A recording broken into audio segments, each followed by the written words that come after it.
gonna lace up my boots from what's leather and cruise down the street that I love and my fish they love. I'm a sinner. Then I'll be down to the bar, but I'm crying more. I want my whiskey high, 'cause my temper flies, I'm a loser. I'm gonna marry the night. I'm gonna marry the night. I'm gonna marry the night. I'm not gonna cry anymore. I'm gonna marry the night. Then all the streets gonna explode. Marry the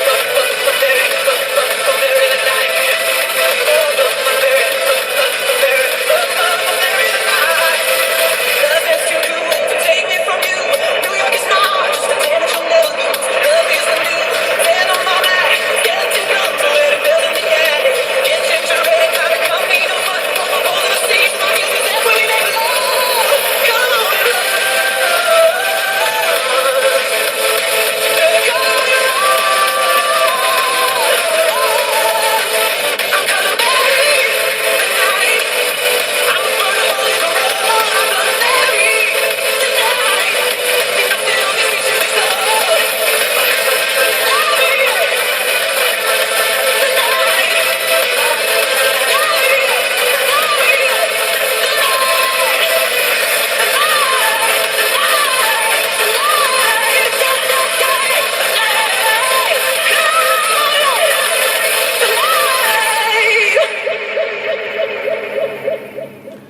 That was Marry the Night by Glee, or just literally by Adam Lambert. My voice probably doesn't sound very different, but sort of. I just got up again. It's actually I'm recording, I believe, a little bit earlier. It's 11:30 right now, but whatever. So in the last chapter 14, he literally crushed me. We found out what the chapter was literally about. Drake went a little overboard and almost killed Zach. So, as you guys know, last paragraph of each chapter, then move on to the new one.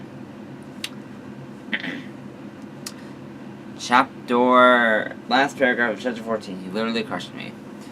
I looked down, giving up. I knew I couldn't stop him. Zach used him for sex, Drake said. What? Both mine and Zach's mom asked, shocked. Drake hugged me and I buried my face into his chest. You had my mom asked? I slowly nodded my head and clutched onto Drake. Zach's mom shook her head. I gotta go.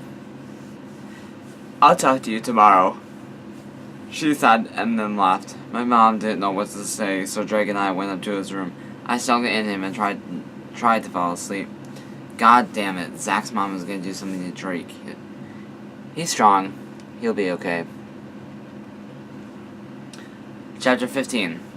Heaven can wait.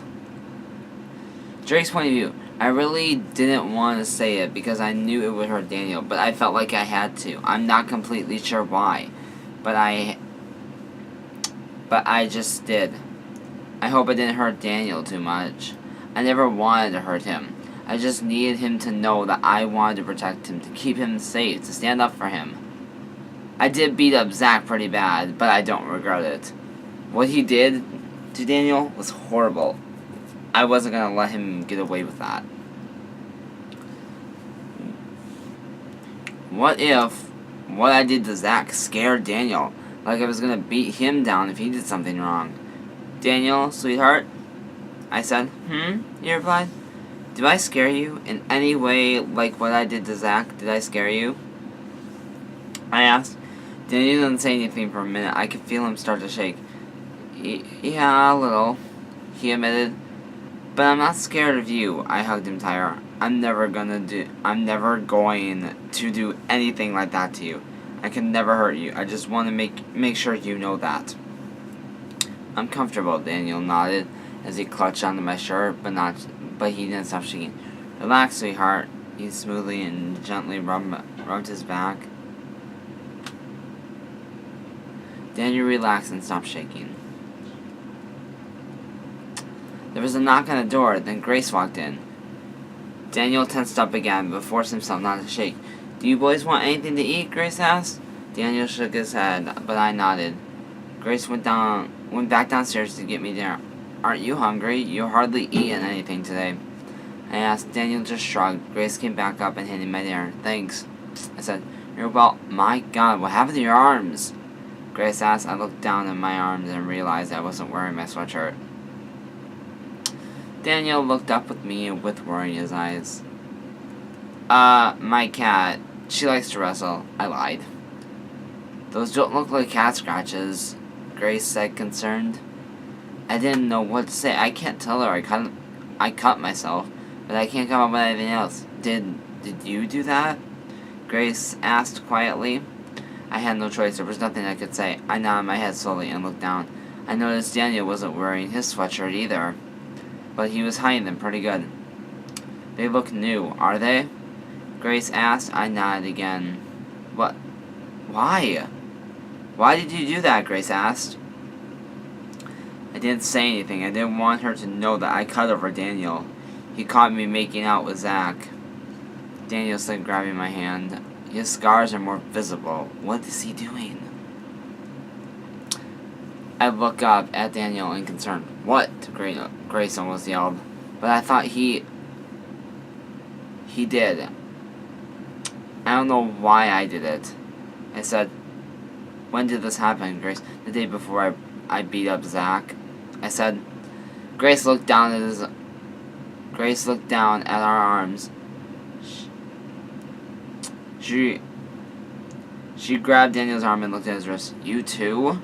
She asked. Daniel just looked down. She let go of his arm. I'm gonna give you both a therapist, she said. What? No, you are not. Therapy doesn't do shit, I yelled. Watch your language. And why not, she asked.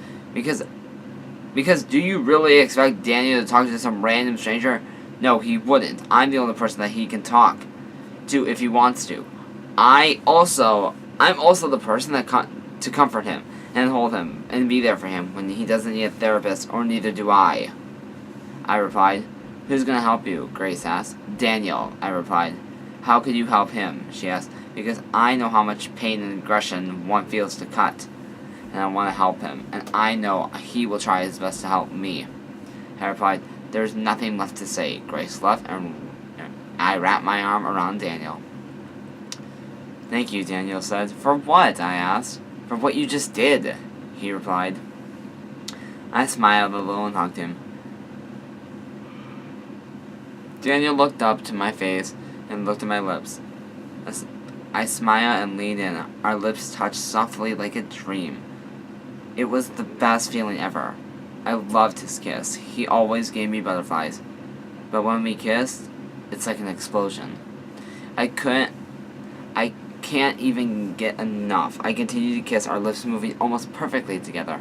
I pull away a little, and Daniel tucks his head into my neck. I love you. I really do, I said softly. I love you too. And I know I trust you, he replied, almost in a whisper. Knowing that he trusted me made me feel warm and fuzzy, love-struck. I pushed him away a little. Come on, let's eat, I said. Okay, Daniel replied. Daniel got up and plugged his phone into the speakers and played some music. He sat back down and snuggled onto me. I wrapped my arms around his waist and gave him a french fry. He made a cute little numbing noise, and I chuckled a little. I moved my hand up and back down, up his back, and played with his hair. Heaven can wait high up in the sky. It's you and I, Daniel sang. I joined him in singing along. Heaven can wait, deep down in your eyes. I'm yours tonight. Lay your heart next to mine. I feel so alive. Tell me what you want me to say forever, 'cause heaven can wait. We both laughed. Drake, will you go out with me? Daniel asked. That is chapter 15, Heaven Can Wait. Chapter 16, No Sleep. What do you guys think it's about? I actually have to go because I'm not feeling too hot anymore. I don't know why, but whatever. And until next time, gays, okay, just ask the GSA. Mwah!